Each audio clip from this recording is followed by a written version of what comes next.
જય સ્વામિનારાયણ. આજે વાત કરવી છે દરેક પુત્ર રાજપુત્ર. ઓરછા મધ્યપ્રદેશના મહારાજા વીરસિંહ દેવ ખુલ્લી તલવારે ઊભા છે. આજે આરોપી તેમનો જ પુત્ર યુવરાજ પ્રવીણ રાય છે. રાજા તેમને પૂછે છે કે શું તે આપણા રાજ્યની અંદર રહેલા એક સંતની હત્યા કરી છે? ત્યારે પેલો યુવરાજ અભિમાનથી જવાબ આપે છે કે ના, મેં તેમની હત્યા નથી કરી, પરંતુ હું જ્યારે શિકાર કરતો હતો ત્યારે એમાંય વિક્ષેપ પાડ્યો, આથી મેં તેમને સજા આપી છે.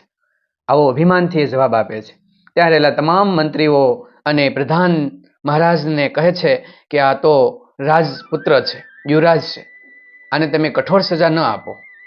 ત્યારે મહારાજા ગુસ્સેથી એકદમ લાલ પીળા થઈ જાય છે અને કહે છે કે આવો અભિમાની ઘમંડી યુવરાજ એ રાજા ન બની શકે, એ મારો ઉત્તરાધિકારી ન હોય, એમ કહીને ખુલ્લી તલવારે એ પ્રવીણ રાય ઉપર ચલાવી દે છે અને તલવારને કારણે તેમનું માથું ઉડી અને જમીન ઉપર પડી જાય છે અને પોતાના જ દીકરાને આવી કઠોર સજા આપી દે છે. ત્યાં રહેલા તમામ લોકો ઘડીભર તો સ્તબ્ધ થઈ જાય છે અને એ કહે છે કે તમે ઉત્તરાધિકારીની ચિંતા ન કરો. શું મારો જ પુત્ર હોય અને એ જ ઉત્તરાધિકારી બને એ જરૂરી નથી.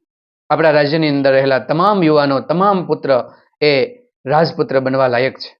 તેમાંથી યોગ્ય યુવાનને પસંદ કરીને રાજાનો અધિકારી એને રાજ્ય સોંપીશ અને એ રાજ્ય ચલાવશે. આમ પોતાનો પુત્ર હોવા છતાં પણ તેમને પણ એવી જ સજા કરી હતી.